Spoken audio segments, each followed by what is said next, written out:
Salut, c'est Laurette. Aujourd'hui, c'est recette fait maison. On va apprendre à faire les pommes paillassons. Pour nos pommes paillassons, on va avoir besoin de pommes de terre, oignons, œufs, paprika, fécule de maïs. Et pour le dressage, il va nous falloir de la crème crue et de la ciboulette. Les pommes de terre, on se lasse pas de les cuisiner. Il y a des recettes qui sont un peu plus techniques que d'autres. Donc aujourd'hui, on va apprendre à faire les pommes paillassons qui sont ces petites galettes de pommes de terre râpées qu'on va pouvoir assaisonner un peu comme on le désire et surtout qu'on va pouvoir utiliser après de plein de façons en accompagnement d'un plat ou tout seul pour un petit déjeuner, pour un repas, bref.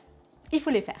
Première étape, on va venir éplucher nos pommes de terre et on va venir les plonger dans un saladier d'eau froide. Ça va permettre de les rincer et d'enlever l'excédent d'amidon.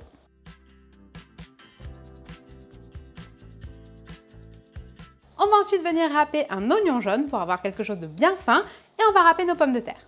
L'idée en le râpant, c'est d'avoir quelque chose de bien fin, mais surtout exactement la même forme que les pommes de terre. Ce sera plus facile quand on va les mélanger, on ne verra pas la différence. Hop, et on essaie d'avoir quand même une râpe assez large pour garder des petits bâtonnets. On va ensuite passer tout ça dans une étamine et bien presser. Il faut vraiment retirer au maximum d'humidité. Ça va permettre d'avoir une meilleure cuisson. Une fois qu'on a fait ça, on remet nos pommes de terre et notre oignon dans un saladier. On va venir y ajouter un œuf, de la fécule de maïs et on va assaisonner. Là, vous mettez ce que vous aimez. Moi, j'ai mis du paprika et de la fleur de sel.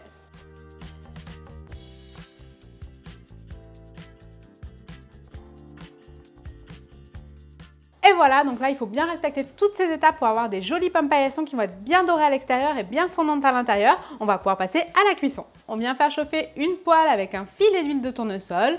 On va venir mettre une belle cuillère de notre mélange et on l'aplatit bien. Soit on veut quelque chose d'un peu rustique et vraiment on ne s'embête pas sur la forme, soit on vient utiliser un emporte-pièce si on veut quelque chose de plus rond. Là, on laisse griller 5 minutes d'un côté, on retourne la pomme paillasson et on laisse regriller 5 minutes de l'autre côté. Pour le dressage, là ça va être ultra basique. On vient déposer la pomme paillasson dans l'assiette, on met une belle quenelle de crème par-dessus et de la ciboulette. Vous allez voir le mélange de la fraîcheur et du croustillant et du fondant, c'est un bonheur.